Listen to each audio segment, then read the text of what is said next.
If you watch a video and you notice the footage is real shaky, chances are they filmed it handheld, which is cool sometimes, because there's other times where the shot really requires a more smooth cinematic feel.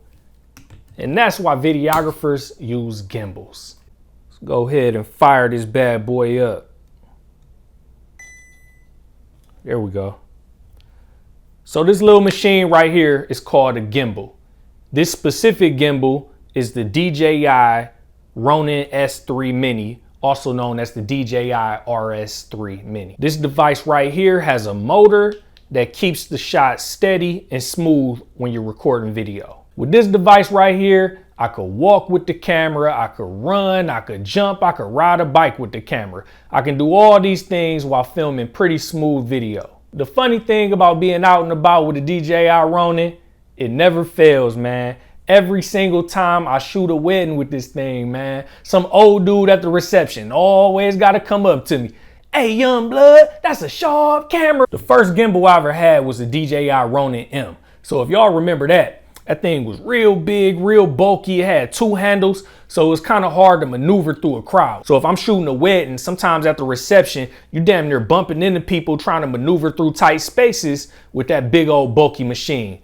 So DJI reduced the size and they created the Ronin S, which was pretty much like this, except it was bigger and heavier. So when my Ronin S went bad, I stumbled across this machine right here, the RS3 Mini, and we've been rocking ever since. My first concern was, by it being labeled Mini, is it gonna work the same as the other ones?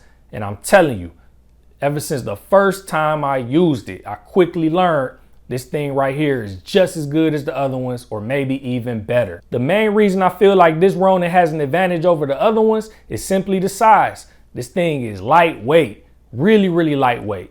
And that might not matter to some, but for me, it does. Some people might have a bigger camera, so they might need a bigger gimbal. But me, I'm working with the Sony a7C II, which was a small, tiny, lightweight camera. So a lightweight gimbal goes perfect with it. And I totally understand that a lot of people might not really care about heavy equipment, but if you're shooting weddings, a full wedding day could last you about 8 hours, sometimes 10 hours.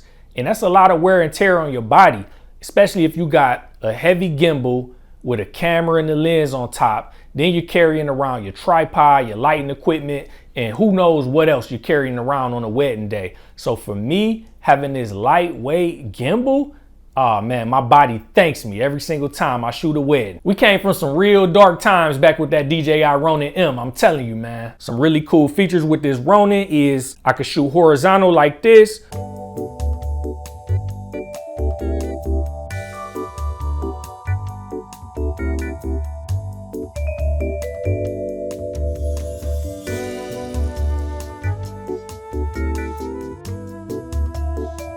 Or I could flip the camera vertical and we could shoot vertical, perfect for Instagram or TikTok.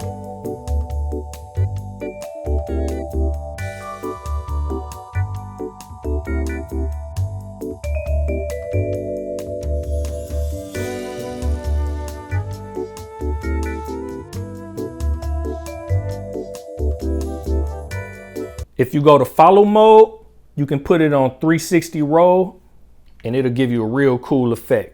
You can just turn this knob and the camera will roll in a complete circle. Really cool effect for music videos. So yeah, man, this thing comes in handy, man. It's pretty much like a big selfie stick with a motor.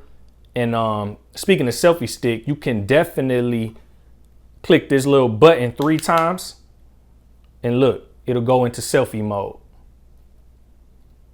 And then if you press it twice, it'll go back to normal. Right there. Yep. Now don't get me wrong. You can do an event without a gimbal. You can do handheld the whole time. You can mix it up, throw in a tripod. It's different ways you can film. But for me and my style of filmmaking, I really, really like those smooth cinematic shots. So I make sure I got my gimbal with me every time. I might not use it the whole time. I might go from smooth to handheld, smooth to handheld. But best believe if I'm booked to do some video, I'm not leaving the house without my gimbal.